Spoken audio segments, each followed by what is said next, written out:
Let's my trend twister.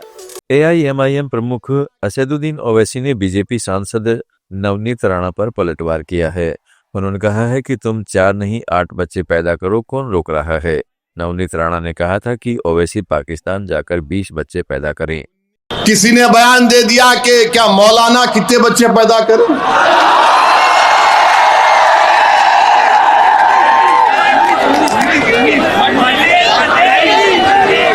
मौलाना 19 बच्चे पैदा किए।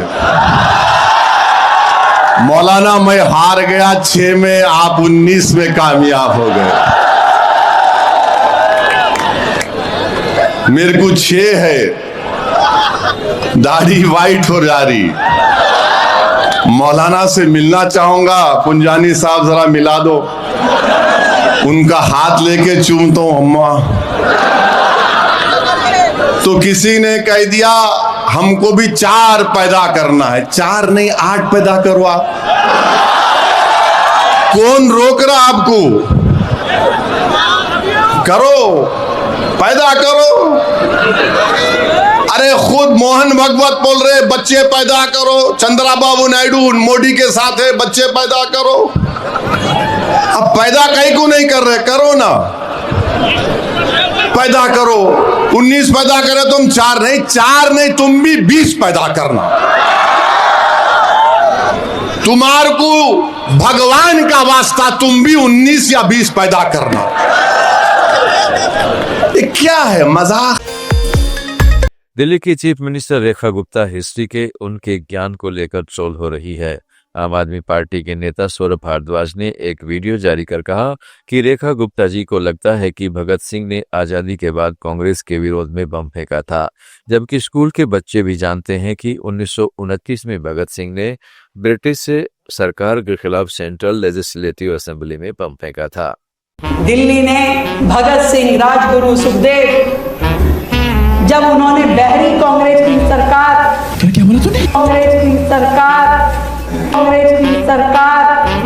के खिलाफ असेंबली में बम फेंका था, उस क्रांति का बिगुल भी सुना है।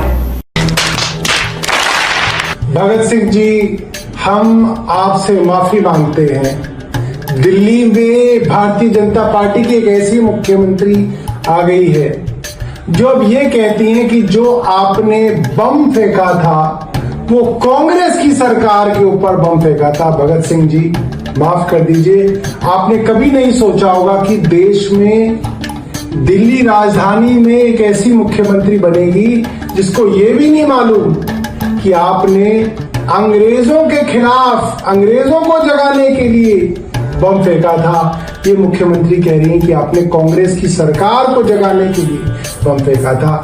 भगत सिंह जी, कृपया करके दिल्ली वालों को माफ कीजिएगा। हम सबकी गलती थी कि ये मुख्यमंत्री आज दिल्ली की मुख्यमंत्री बनेगी।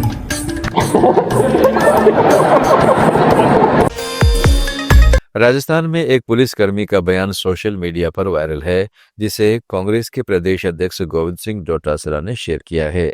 अजमेर जिले के केकड़ी में तैनात ASI राजेश मीणा ने बताया कि अवैध खनन रोकने पर उसे पूरी तरह पीटा गया और इसके बाद विभाग ने उन्हें सस्पेंड कर दिया। डोटासरा ने दावा किया कि यह सिर्फ एक पुलिसकर्मी पर हमला नहीं बल्कि कानून के राज पर सीधा प्रहार है।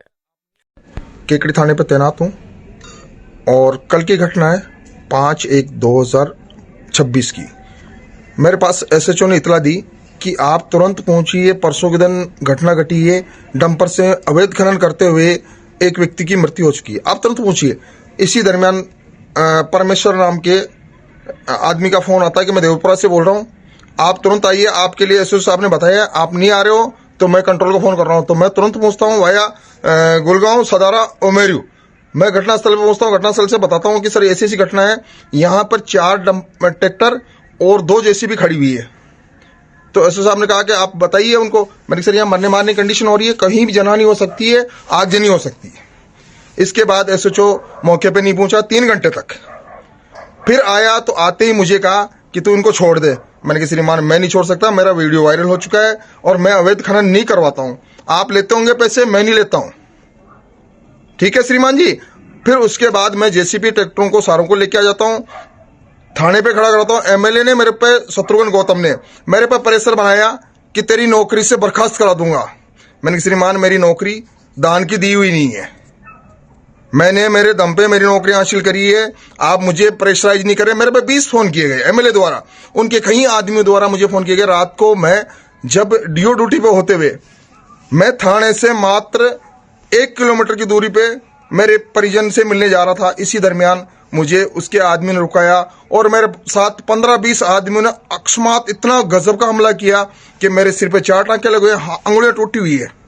ये पुलिस की जलालत है साहब, और मुझे सस्पेंड कर दिया गया है। ये मैंने गलत काम किया क्या, बताइए आप मुझे, ये गलत काम किया क्या मुझे? उत्तराखंड का अंकिता भंडारी हत्याकांड एक बार फिर सुर्खियों में है। अंकिता के पिता का एक वीडियो सोशल मीडिया पर वायरल हो रहा है, जिसमें उन्होंने 11 जनवरी को उत्तराखंड बंद का आह्वान किया है। तो 11 जनवरी को जो बंद का आह्वान किया गया, मैं सभी व्यापार संघ और सभी लोगों से कहना चाहता हूँ कि इस दिन बंद का आह्वान शांति ढंग से रखें, और सरकार द्वारा अगर ऐसा सीबीआई की जांच नहीं रखी तो 11 तारीख के बाद एक उत्तराखंड में जन आंदोलन की प्रक्रिया शुरू हो जाएगी। द्वारा मेरी उत्तराखंड जो मेरी बेटे के लिए न्याय के लिए सड़कों पे निकल चुकी है, अगर सरकार द्वारा, पुलिस द्वारा अगर इन लोगों पे अगर लाठीचार्ज हुआ तो मैं स्वयं सबसे पहले खड़ा हूँ आगे।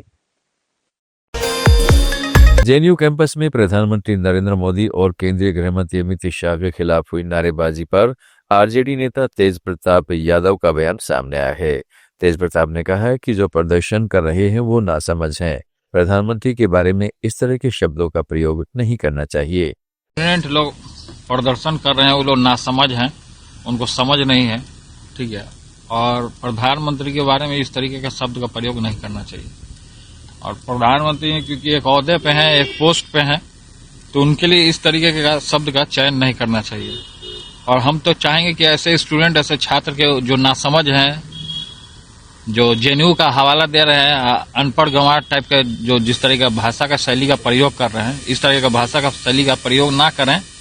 अगर क्योंकि आगे का देश का भविष्य है युवा नौजवान जो है, इसलिए प्रधानमंत्री के लिए इस तरीके का भाषा का प्रयोग नहीं है। जो कार्रवाई चल रहा है वो कार्रवाई चल रहा है, वो सरकार देख रहा है।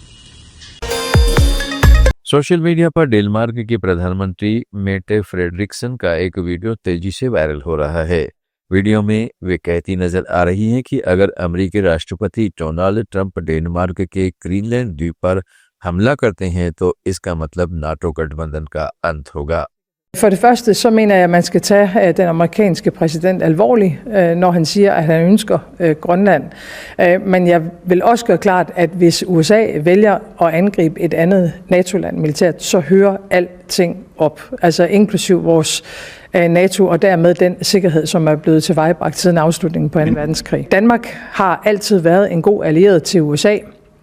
Det ønsker vi fortsat at være, men jeg bliver også nødt til at anholde noget af det, der bliver sagt fra amerikansk side, og vi vil selvfølgelig ikke affinde os med en situation, hvor man truer os og Grønland på den her måde. कृषि मंत्री शिवराज सिंह चौहान ने तमिलनाडु की बहनों से अपने गहरे रिश्ते का जिक्र किया है। उन्होंने कहा है कि तमिलनाडु की बहनों से मेरा जो रिश्ता है वह कभी टूट नहीं सकता। बहनों के कल्याण के लिए मैं कोई कसर नहीं छोड़ूंगा। मैं इतना कहने आया हूं कि मैं केवल भाषण दे के नहीं जाऊंगा। जो काम तमिलनाडु की यूनिट मुझे देगी बहनों के कल्याण के लिए, उस काम में मैं पूरा सहयोग करूंगा। और भाई तो भाई होता है, अपनी बहनों से मेरा जो रिश्ता बना है तमिलनाडु का वो अब टूट नहीं सकता।